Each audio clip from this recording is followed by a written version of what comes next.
Resale is an indication that things absolutely are changing and may never go back to being the same. Today, I want to talk to you a little bit about the resale industry because it's gone from just being about thrifting and consignment to being its own $200 billion business. And for a long time, it was treated like a side hustle or a pastime activity. But thanks to better technology and consumer preference, resale has become its own profit pool in the fashion industry.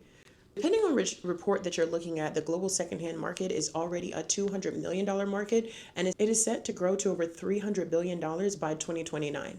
That the resale market is growing faster than the traditional apparel market. Now, we'll definitely get into all of the whys, but there are some things this video is going to cover. First, we're going to cover how big the industry actually is. Second, we're going to understand why it's booming right now. And third, the part that most people don't see, the technology infrastructure that is quietly changing the resale game. My name is Jessica Couch. I'm a fashion and technology expert, and I go to conferences and do research so that you don't have to. And Fashion Technology 101 is just a booming with information around what's the latest and greatest in our industry. Way back when I was first starting out in wholesale retail with Luxor and Finch as a store, my colleague had a resale and consignment store, a thrift store called Mila and Fire, and it was dope and it did numbers, and they did an incredible job of picking the best pieces for resale. And now when I think about it, this is a $200 billion industry, so it goes to show they were ahead of the game.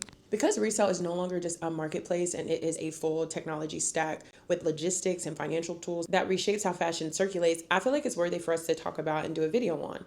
Because if you want fashion retailer technology, understanding this stack is going to become increasingly important. So first, let's discuss how big is resale really? And let's start with the numbers. Men may lie, but numbers don't. And we need to understand if this is a niche trend or not. Now, the global secondhand apparel market is estimated to have reached around $270 billion in 2024. And forecasts suggest that it could grow to roughly $367 billion by 2029.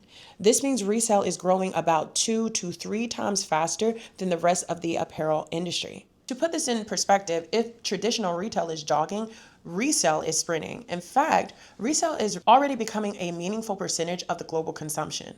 And it's doing so while the broader fashion industry is experiencing slower growth. When we say resale is booming, we're not talking about a niche category. We're actually talking about a structural shift in how fashion is bought, valued, and then circulated. We knew for a while that clothing is not going to just be something that you buy and own. For various reasons, clothing is something that you want to wear, resell, and circulate through multiple owners. Now, when I was working at Nordstrom, people basically used Nordstrom as their own rental service. They would buy some items, we knew they would wear it, they would bring it back and return it. And at that time, the return policies were so lenient, it was a thing. And although Nordstrom tried to stop it, this was an indication that consumer behaviors had shifted and retail needed to catch up. If that shift of buy and return was an indication of how shoppers' behaviors were changing, then resale is an indication that things absolutely are changing and may never go back to being the same. Resale is also an indication that consumer behavior has shifted around how they want to shop, which also changes how brands want to design products. And lastly, it changes how investors can actually evaluate fashion businesses.